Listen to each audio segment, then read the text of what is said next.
लेकिन शिवा जी, मैं आपसे ये समझना चाहती हूँ कि वो जो 5 लड़के जो गाड़ी चला रहे थे, नशे में धुत थे, आखिर उनकी मानसिकता कैसे थी? उनको ये भी समझ में आ गया था कि कोई एक बॉडी है जो उनके गाड़ी के नीचे फँस गई है। जैसा कि निधि का बयान आ रहा है कि निधि ने ये कहा है कि उन लड़कों को ये पता था कि वो जो स्कूटी टकराई थी, उस जो स्कूटी चलाने वाली थी, वो उनकी गाड़ी के नीचे थी।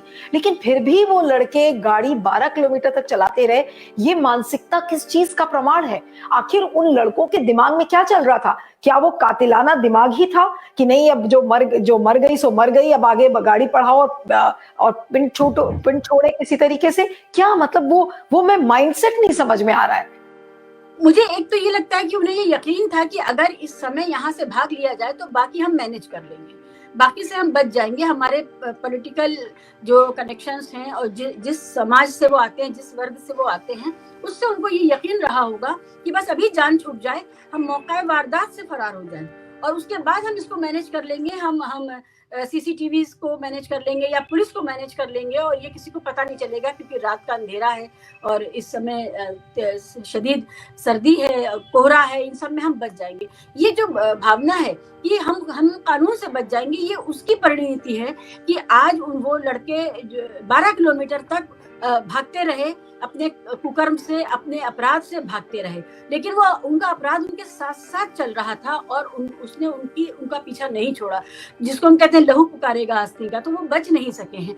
सवाल यही है कि एक वर्ग विशेष इतना एम्बोल्डन कैसे हो गया, उसके मन में ये आ कैसे गया है कि अगर उससे मान लीजिए दुर्घटना हो जाए, तो दुर्घटना में पहला रिएक्शन है कि जिस इंसान को हमने हिट किया है उसके लिए हम रुके, उसको हम उपचार के लिए ले जाएं।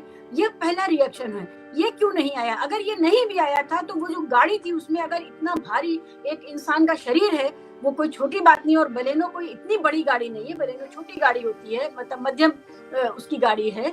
ये नहीं है कि कोई बहुत बड़ी एसयूवी है, लैंड क्रूजर है जिसमें आप भारी गाड़ी चला रहे हैं, ऐसा कुछ नहीं है। तो ये लोग कितने निष्ठुर हो चुके हैं कि इनको ये आगे बढ़ते चले गए। मेरा सवाल यही है कि हम लगातार अपने समाज को इतना हिंसक बना रहे हैं और हमारे समाज के बड़े लोग, जिनको लोग फॉलो करते हैं, जिनसे लोग प्रेरणा लेते हैं, जो धर्म से आते हैं या जो राजनीति से आते हैं, समाज से आते हैं, वो लोग ये कर रहे हैं। ये बहुत अफसोसनाक है। और देखिए, इसमें कोई बचेगा नहीं। ऐसा नहीं हो सकता कि अपराधी मन जो है वो ये देखेगा कि अगर जिसके लिए हमसे कहा गया है कि त्रिशूल उठाओ, गोली मारो, सब्जी का चाकू तेज करो, हम उसी को मारे।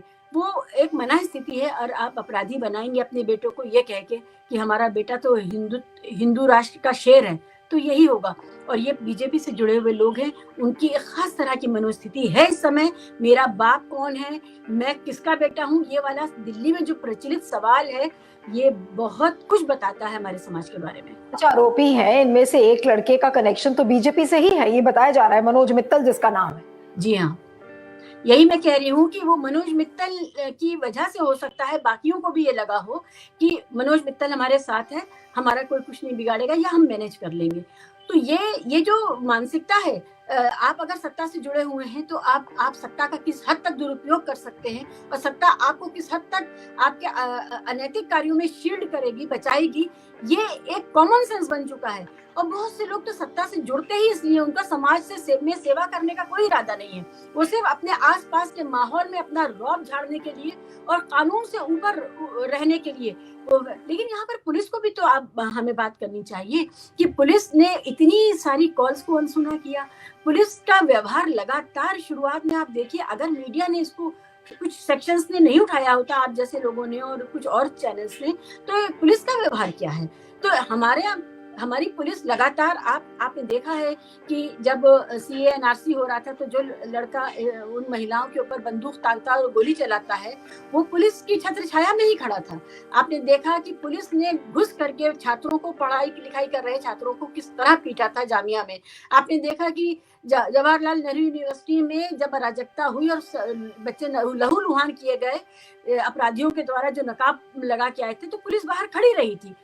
नॉर्थ ईस्ट में भी यही हुआ था। हमारी पुलिस को सिर्फ और सिर्फ लठैत और गुंडों की तरह इस्तेमाल किया जा रहा है। पुलिस की नौकरी का इकबाल खत्म हो चुका है।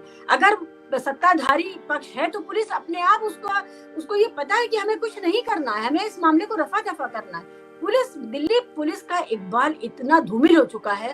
और हमें समझ नहीं आता, निर्भया के समय में मैं खुद उस जत्थे में थी जो राष्ट्रपति भवन के अंदर तक चले गए थे, और हम लोगों ने इतनी बड़ी लड़ाई लड़ी थी, लेकिन उसका अंत क्या निकला? हमें फांसी से कुछ नहीं हासिल होगा। आप रोज 10 फांसी दीजिए, नहीं हासिल होगा। हमें समाज को ठीक करना चाहिए, और वो समाज में निष्ठुरता बढ़ाई जा रही है। समाज में मानवता के लिए कोई जगह ही नहीं बची। लोग हंसते हैं। आप किसी भी मानवतावादी जुमला आप समाज में फेंकिए तो लोग हंसते हैं और बता देते हैं कि ये गांधी का दौर नहीं है, ये गांधी को गोली मारने वालों का दौर है, जो पुतला बना करके अपनी हसरत पूरी करते हैं, जिनको अगर गांधी मिल जाते तो वो कितनी गोलियां उतार देते। तो ये समाज बहुत बदल गया है।